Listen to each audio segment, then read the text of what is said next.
देखिए, भारत को चाहिए 42 स्क्वाड्रन।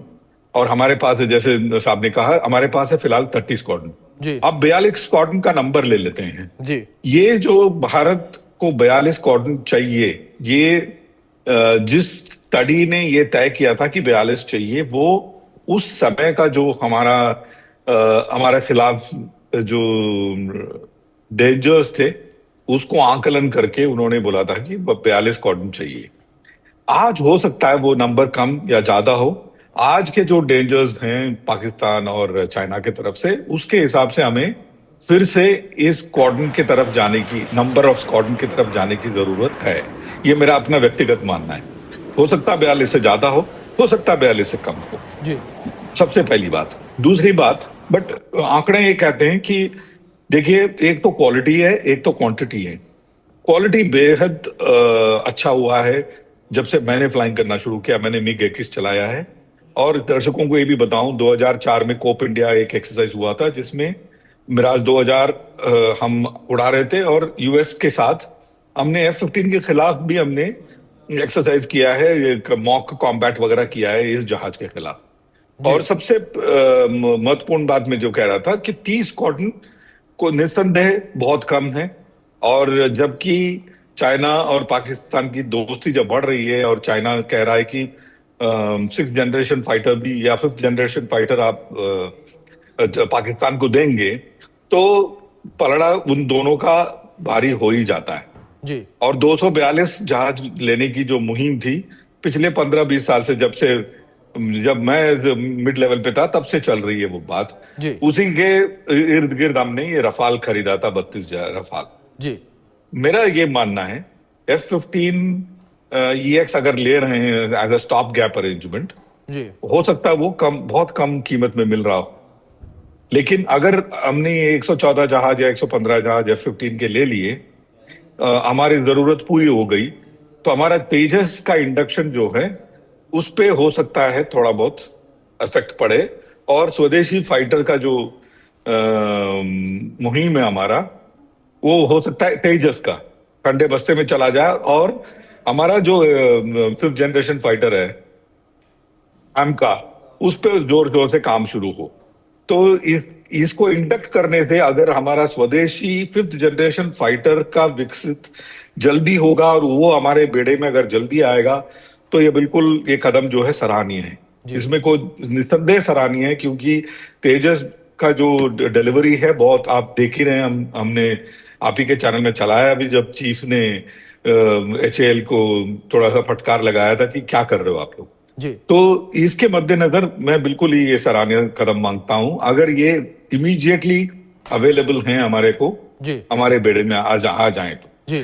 दूसरी बात, ये जहाज जो है F-15, ये हमें समझना जरूरी है। ये जिस साल मैं पैदा हुआ था, उस साल ये जहाज का पहला उड़ान भरे थे लोग, 1972 पे, जी। 27 जुलाई 1972। आज 52-53 साल हो चुका है इस जहाज को उड़ते हुए अमेरिकन स्काईज और सऊदी अरेबियन स्काईज एंड उस एरिया में। जी। तो ये EX नाम जो है, जैसे मारुति 800 को हम नए नए नाम से लॉन्च करते रहे, बिल्कुल उसी तरह से ये EX वर्जन है। जी। निसंदेह इसके अंदर का जो पुर्जे हैं वो नए हैं, आधुनिक हैं, डिजिटल हैं। और बहुत सारे वेपन कैरी कर सकता है, 13 टन ले जा सकता है। जी। और जबकि हमारा सुखोई 30 जो है 8 टन ले जा सकता है। तो जी। ये बिल्कुल ही कारपेट बॉम्बिंग करने में बहुत ही माहिर है। बहुत वॉर में पार्टिसिपेट कर चुका है, गल्फ वॉर 1 हो, गल्फ वॉर, आप ये जो आधुनिक जितने भी वॉर हैं, हर वॉर में F-15 अपना परचम लहरा चुका है, अपना बखूबी उसका जो वर्चस्व है वो दिखा चुका है। तो it is a proven fighter. इसको इंडक्ट करना बहुत अच्छी बात होगी। बट मैं एक और सवाल मेरे मन में ये आता है, देखिए, ये इंजन को लेकर के हमारा बड़ा इशू हुआ, जी इंजन को लेकर के। जी। इसमें भी वो अमेरिकन इंजन है, आगे जाकर के क्या ये इंजन के चक्कर में ये हवाई जहाज जमीन पे रह जाएंगे, ये सारे सवाल मेरे जी। मन में उठते हैं। बिल्कुल। क्योंकि इंजन का अवेलेबिलिटी बहुत ही बड़ा एक प्रश्न चिन्ह जी। बना हुआ है पिछले 3-4 साल से। जी। Over to you. जी। ठीक है संजय जी, अगर बात 15 AX को लेकर की जाए तो जिसकी उन्नत तकनीक है वो भारतीय परिस्थितियों में किस तरीके से तालमेल खाती नजर आएगी? क्योंकि संजय जी, जिस तरीके से भारतीय परिस्थितियां हम सभी को पता है कि हमें किन किन देशों का सामना करना है, कौन कौन हमारे दुश्मन है, ऐसे में जो परिस्थितियां हैं उन परिस्थितियों में कितना फिट बैठता हुआ F-15EX विमान नजर आता है? अब देखिए, ऐसा है कि आज मैं कारों का एग्जांपल देता हूं। आप कोई भी कार खरीदिए, हर कार का कुछ फायदा या नुकसान है, या फायदे का ज्यादा है। और जब भी हमें भी कोई कार खरीदनी होती है, दो चीजें हम हमेशा देखते हैं, उसकी कितनी एडवांस है, कितनी मॉडर्न है, और बजट। तो भारत सरकार को भी सब दो चीजें ये चुनौती है, बजट और कितना हम पैसा खर्च कर सकते हैं, और साथ में सबसे मॉडर्नाइज एयरक्राफ्ट कौन सा है। और तीसरा पॉइंट जो भारत सरकार को एक और कंसीडर करना है, वो है जो हमारे पड़ोसी दुश्मन देश हैं, पाकिस्तान और चाइना, उनके पास कौन सा जनरेशन एयरक्राफ्ट है। तो दोनों के पास आज की तारीख में 5th जनरेशन एयरक्राफ्ट है। तो जाहिर है कि भारत को 5th जनरेशन एयरक्राफ्ट तो शायद लेना ही चाहिए। और वो देखिए, मैं फिर दोहरा रहा हूँ, ये एयरफोर्स का चीफ साहब इसका फैसला करेंगे, हम तो एक सिर्फ एनालिसिस कर सकते हैं जी। दूसरी बात, आपने एक प्रश्न वो पूछा भी था और उस पर चर्चा भी हुई है। देखिए, क्या है कि टेक्नोलॉजी इतनी एडवांस होती जाती है। आप देखिए, मोबाइल फोन को हर साल लोग अपना मोबाइल फोन बदली करते हैं, अपग्रेड होता रहता है। बिल्कुल। तो ये जो एयरक्राफ्ट भी हैं, या जो मॉडर्न शिप्स हैं या मॉडर्न फाइटर एयरक्राफ्ट हैं, इनका बहुत जल्दी अपग्रेड हो रहा है। और खासकर आपने देखा है advance avionics, advance electronics, stealth. और आज की तारीख में स्टेल्थ सबसे बड़ी चीज है, क्योंकि ये जो रशिया यूक्रेन वॉर में भी आपने देखा है कि चाहे वो खिंजर मिसाइल हो, आजकल nap of the earth flying है, मतलब बेसिकली डिटेक्शन नहीं होना चाहिए जी। और सबसे बड़ा एडवांटेज है कि आज की तारीख में स्टैंड ऑफ रेंज से आप वेपन फायर कर सकते हैं। और जो डॉग फाइट का जमाना है, जो सेकेंड वर्ल्ड वॉर या बाद में कई वॉर्स में हुआ है, हमारे 71 की लड़ाई में भी हुआ है, उसका अभी रोल शायद कम होता जा रहा है डॉग फाइट्स का, क्योंकि इतनी पास आने की जरूरत ही नहीं है। अभी ड्रोन्स भी एक आ चुके हैं, तो ड्रोन्स भी एक फोर्स मल्टीप्लायर हो जाता है, लेकिन तो भी ह्यूमन फैक्टर तो रहेगा।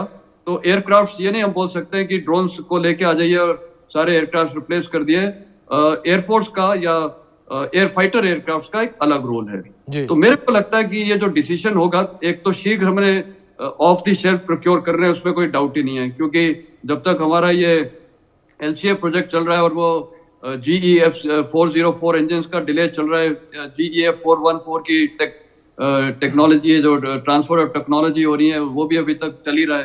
तो वो डिलेड होने की बजाय हमें तुरंत तो लेना पड़ेगा, उसमें तो कोई डाउट नहीं है।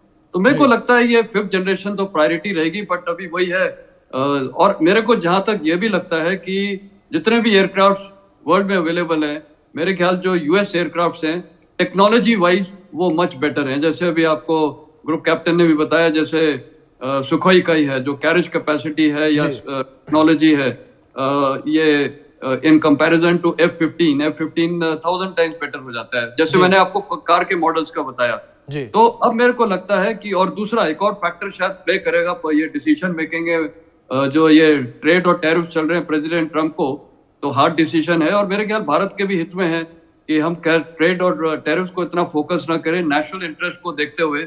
मेरे ख्याल US के एयरक्राफ्ट आज की तारीख में मार्केट में they are one of the best.